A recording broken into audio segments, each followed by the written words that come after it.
Hello, greetings. Welcome to another edition of Let's Turn This Box Truck into an RV. Today is Sunday, October 8th. It's a beautiful day here in Wisconsin, and I got a bee on my face. And first things first, we got to throw a frisbee for the big guy here. You ready?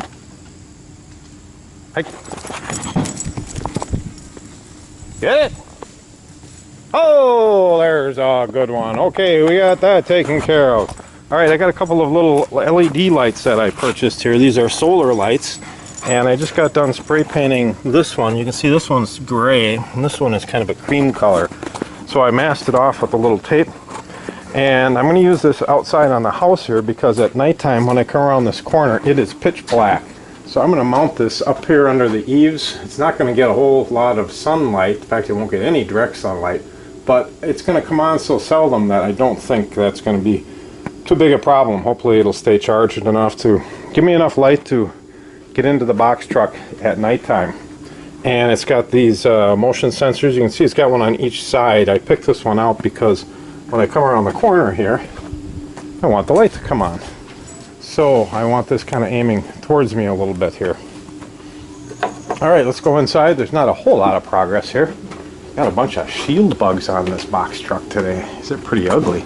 These come out like, once a year here, and they don't hurt anything. They're just a little bit annoying. Alright, let's go inside. Alright, no shield bugs in here, but there is a cat in here. Check it out. That's Oreo. Hey, what you doing in here, Oreo? This is Oreo. Okay, a few things here. I've got things temporarily mounted up on this shelf. This is about where the stereo is going to go. As you recall, I extended these low voltage wires. I also sealed this up with some great stuff. Got a can of great stuff. Around here, same thing, where I extended these wires over to put in this outlet. I filled in my holes with great stuff. And in here, one little piece of progress. I cut this Oreo. I'm gonna lift this up so you're gonna have to move, little guy. I cut this green plywood back so I could fit in this maple board here. And it's one nice big plank of maple that I've got stretching all the way across. I've got a little rounded here. Oh, I better turn this down before we get some copyright infringement problems. Okay, it's one long board, but I'm going to actually cut some doors out of here for access down to these cavities on both sides.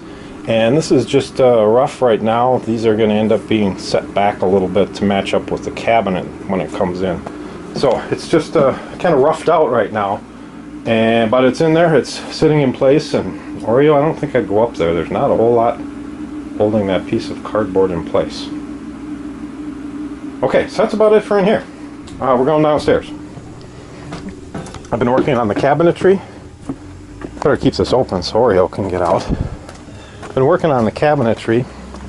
And you gotta close your ears so you don't hear the music because it'll probably be another copyright infringement. So we're gonna go down here real fast before we even hear what's playing. Working on the cabinets. There's 6 cabinets. And I've got I showed you the sink base already. That's the biggest, most complicated cabinet by far. And that's still sitting here. It's in the way of everything. It's really a pig sitting on a couple of dollies. I'll be anxious to get this out of the basement. But I want to get the doors and drawers all fitted first, so first things first. I also showed you the refrigerator base. That hasn't changed much. That too is in the way of everything down here. And I tell you, I did make a really stupid mistake back here. I grooved this out for a piece of wood to come across, all the way across here, and groove this out too. But I realized that if I strap that piece of wood in there, that those low voltage wires that come out are not going to come around because they need to go in up here and come around there. So I guess better to learn before things go in than after. So anyways, I got a little shorty piece in here, but the strap that I was going to use to attach this whole thing to the wall isn't going to happen quite like that. But there is a strap across the top, so we'll get it attached. Alright, so those 2 cabinets, and then there's 4 more cabinets. And I got the face frames cut out and glued up yesterday. This is for the microwave oven cabinet. And you can see I've got the backside grooved for some 3/4 inch plywood. If I had oak veneer plywood, I probably would have used it, but I've only got pine plywood on hand, so I just used pine plywood. I might end up putting a little oak veneer on it. This is one of the above the bed cabinets. There's two identical cabinets. Same thing, you can see I've got the backside grooved in. This is for some 1/2-inch plywood. The microwave oven itself is really heavy, so I am making that out of 3/4-inch plywood and going to make it pretty beefy. Above the bed here, these are pretty wimpy cabinets. They're just going to hold some t-shirts and clothes and stuff. Alright, this is a cabinet that goes above the sink. I made it fairly high because it's got to clear the sink faucet. And I made it a little smaller than I could have. I just didn't want it taking over the world. And same thing, you can see I've got it grooved out here for some 1/2-inch plywood to fit in the back.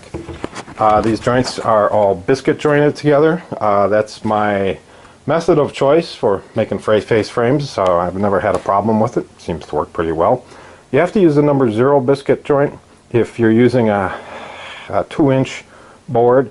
If you use the number 20 biscuit joint, they're just too big, so you got to use the small biscuits. No big deal.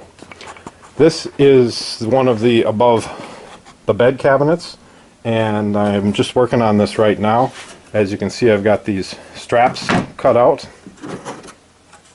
This is just some softwood, some lightweight softwood, but it'll be strong. These pieces are all fit in, like so. This is about ready to glue up. They always say the mark of a good construction is if everything holds together without glue. And this holds together without glue pretty well. So I'm just going to tip this up and turn it around here so that you get the idea of how this thing's going to look when it's all done. So I haven't decided what I'm going to do with the doors yet. The face frames themselves are pretty bland, pretty boring. So I want to make a statement with the doors somehow, do something interesting with the doors. I also have the plywood sides and bottoms cut out for the rest of these cabinets. Going to kind of do them all at once. These cabinets are not going to have a back and they're not going to have a top. They're just going to have these straps running across the back and the tops will be open, which I think is going to be just fine. So that's the progress, working on cabinets, working in the basement on this beautiful autumn day. Until next time.